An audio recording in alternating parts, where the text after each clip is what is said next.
All right, welcome in, folks. It's the Buffa's Buffet mailbag. About a month after I first put out a post on Facebook, and then another one a couple weeks ago. It's time to answer these questions. And why Facebook? Well, I've done posts on this blog, but nobody comments. Nobody gives me anything in the comments. So the only place I get questions, actual responses, are on Facebook. So I have copy and pasted them all onto this computer screen. And I figure, instead I did a lot of mailbags, I wrote them out. And it was just kind of like, here, I was pen pals with all my subscribers. Instead of doing that, I'm going to get on the video here with my producer, Freddie. Freddie's a cat that's never full. He's always hungry, and he's very loud. He's very vocal. Right? What? That's it? There it is. All right. Let's crank it up. 2 posts on Facebook asking for questions on anything. Garland Lebkowitz, I hope I'm saying your name right. I like that name. That's like a detective in a novel name. Can't wait to hear your opinion on the remake of The Mist. Now, ladies and gentlemen, I am doing no research.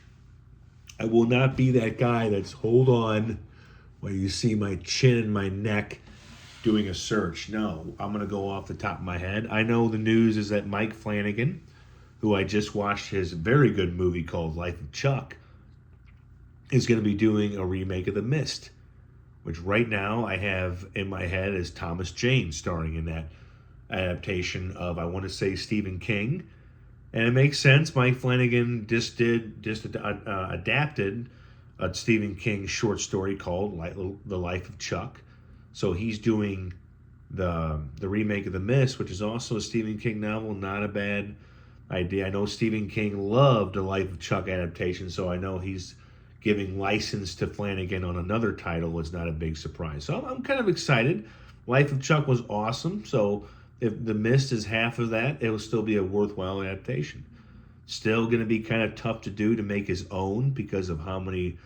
We already have a couple versions and we have an idea of it, so he's going to have to really bring his A game. But I don't think Mike Flanagan, even though I haven't watched all of his material, judging off the reviews and the response from fans, I don't think he's doing that bad. Charlie Cochran, who has a couple questions here. What do you feel would be a good James Bond? I know the answer to this question. Jacob Elordi, of Euphoria, of Wuthering Heights, of Frankenstein fame. He is 6'5". He is 28 years old. He is Australian, just like George Lazenby, who also played James Bond. Kind of a cult favorite Bond, not like Connery or Daniel Craig. Daniel Craig was 38 when he first starred as Bond in Casino Royale. That's older than I thought.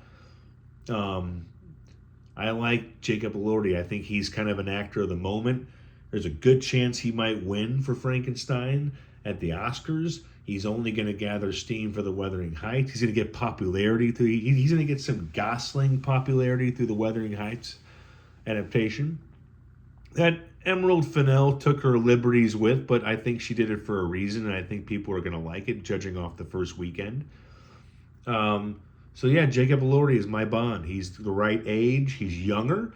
So if Amazon cannot Barbara Broccoli, the family, I think.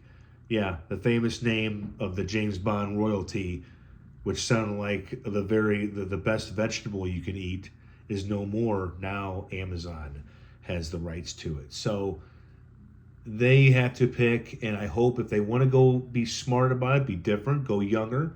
Jacob is 28. He's got some heat with the Oscar nomination, and he's only going to get more popular with the new season of Euphoria coming this year. So that's my pick. What are your thoughts? This is also from Charlie. What are your thoughts about Charlie Plemons not getting an Oscar nomination for Begonia, and can the KC Chiefs, Kansas City Chiefs, recover after that disastrous season? P.S. I love Charlie. She packs 3 questions into this one blurb, and I like it because there wasn't a ton of questions on the first post, so I had to go back. And P.S. Will Travis Kelce retire? Thoughts about Jesse Plemons not getting an Oscar nomination? I did not see Begonia. I have heard the Emma Stone, Jesse Plemons movie was kind of an acquired taste, but it had some popularity among critics. I don't know. They can only, unlike Best Picture, there's only 5 nominations for the Oscars in the acting category. I hope they don't. I hope they don't add to that. I mean, I don't like them making Best Picture so many different slots. I wish it would have stayed 5, but no, I don't know. He probably just got edged out. Jesse Plemons is kind of gonna. I hope we don't take him for granted. That's the only problem I have with Jesse Plemons. Not a problem, but just a hazard for him is that he's gonna be like, well, we just expect him to be spectacular. That his essence or his uniqueness is gonna be kind of passed over.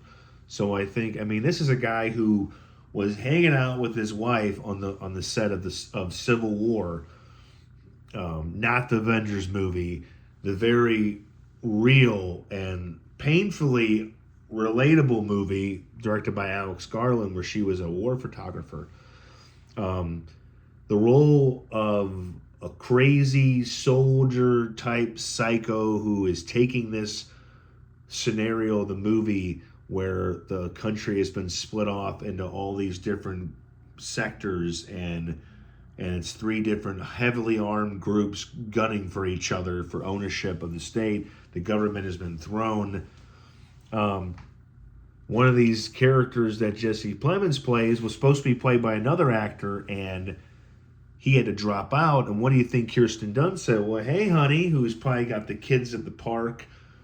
I know Jesse Plemons is a sweet dude in real life, but man, he walks through a park. I don't know if I'm going to walk towards Jesse. I probably would.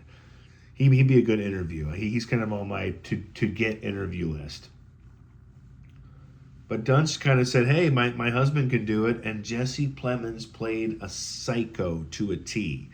He has that scene in Civil War that everybody's going to remember where he's asking this group where they're from, what state. And the wrong answer could mean your life.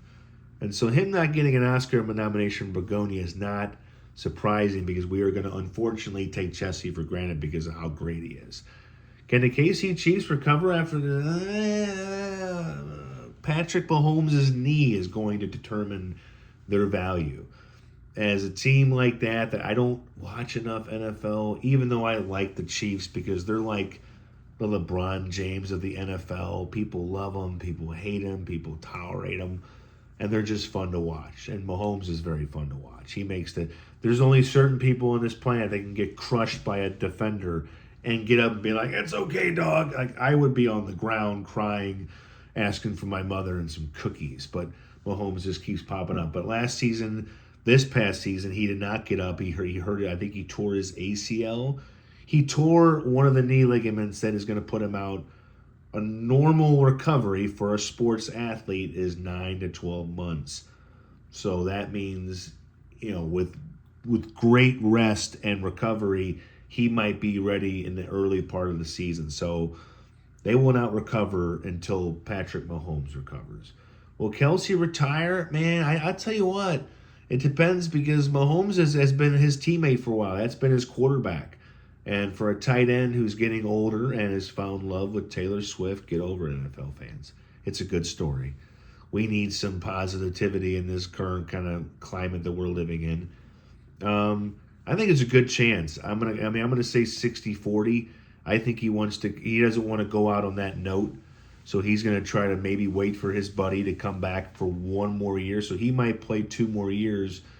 So I would vote maybe more, not 60-40 yes, but maybe a 50-50.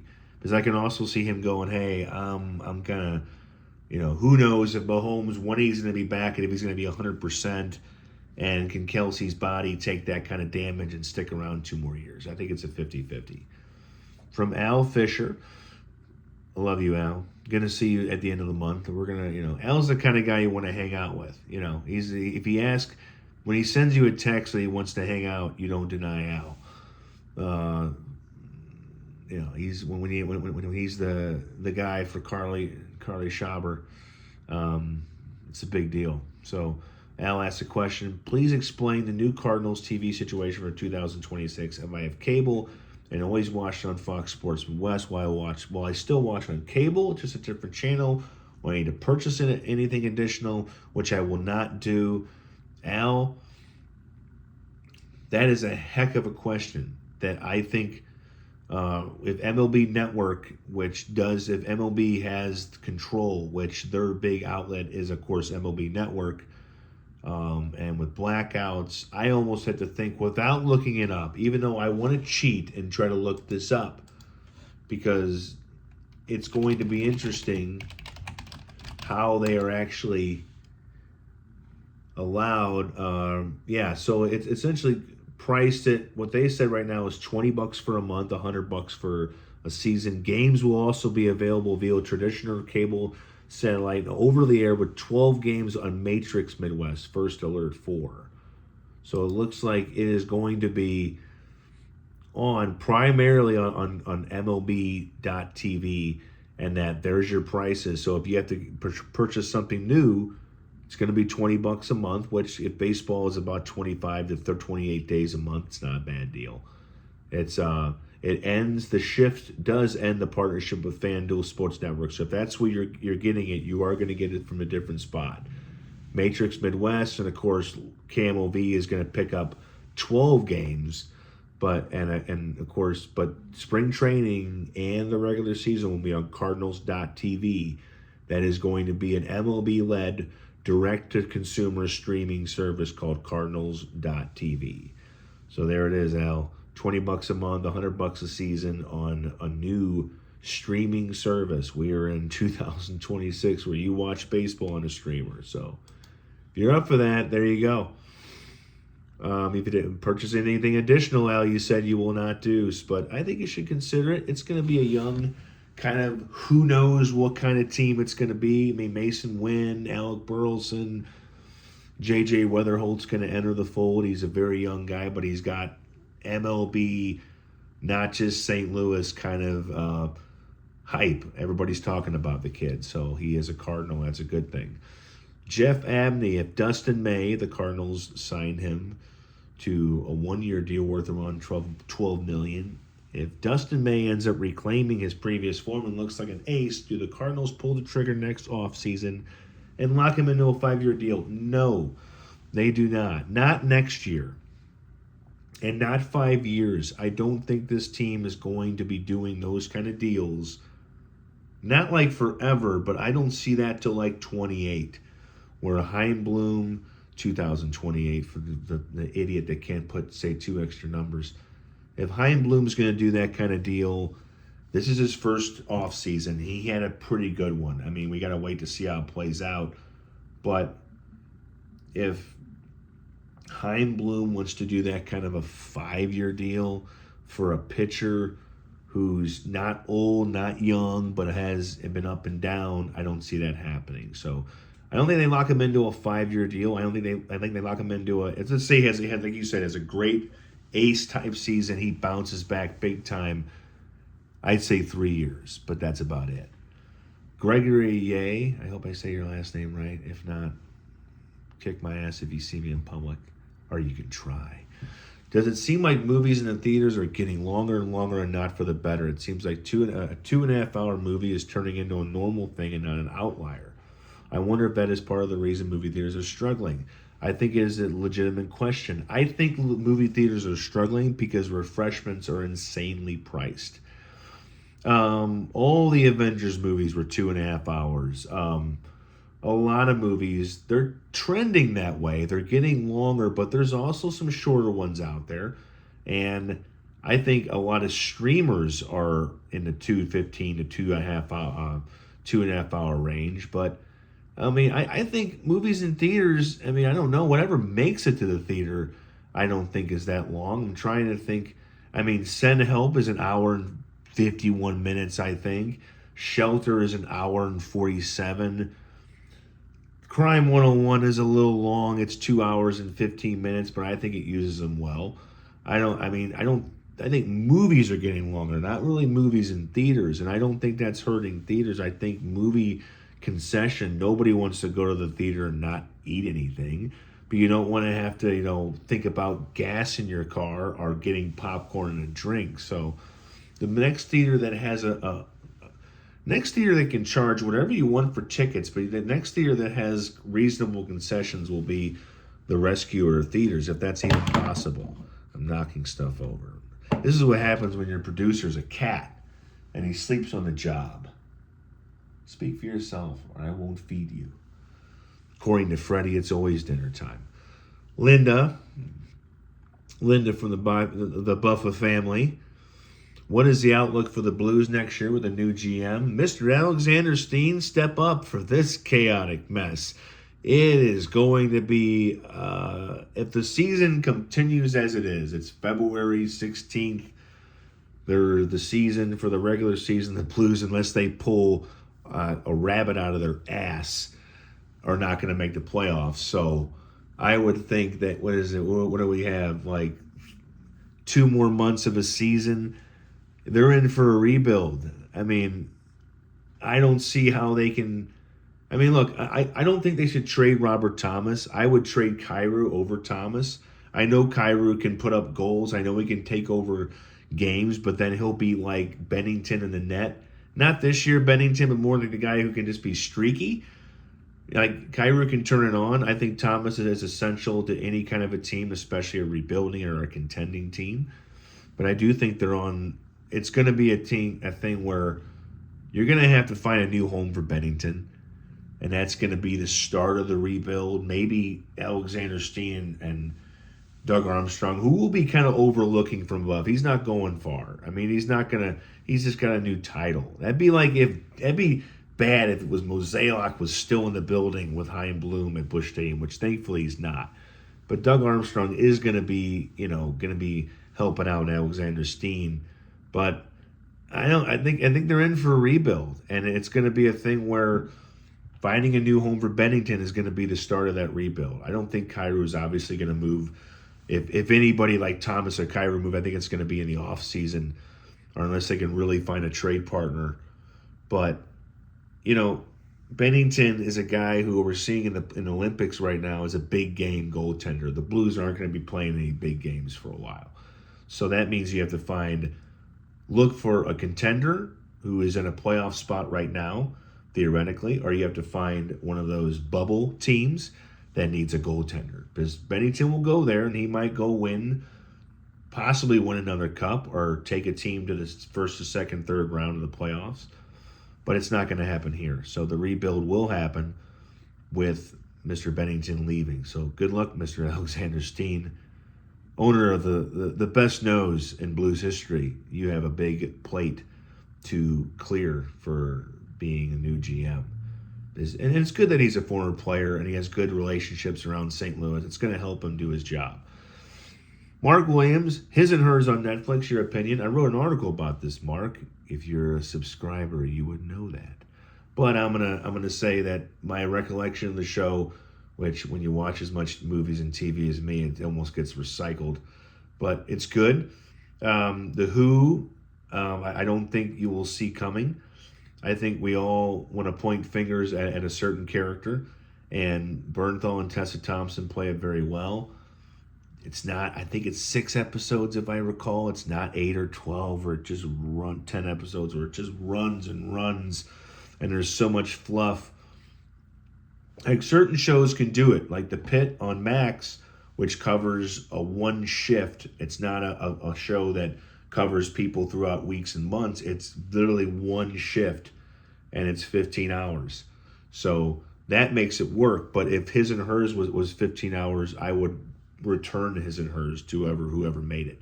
But it's a good show. It's a solid mystery thriller, 6 hours with some good Bernthal and Tessa Thompson, who I am becoming quite infatuated with. Not that I have a shot. I couldn't go, hey, I'm the guy who writes for a blog and drives a pickup truck. Anyway, it's a good show. It's worth a watch. You should give it a shot. It's just worth it alone to watch the Bernthal walk. If you know what I'm talking about, he rocks back and forth like this when he walks. He walks like he talks. He's just like, man, I'm fucking playing the Punisher and fucking solving murders. And again, I don't think you will guess who it is. I hope you don't guess.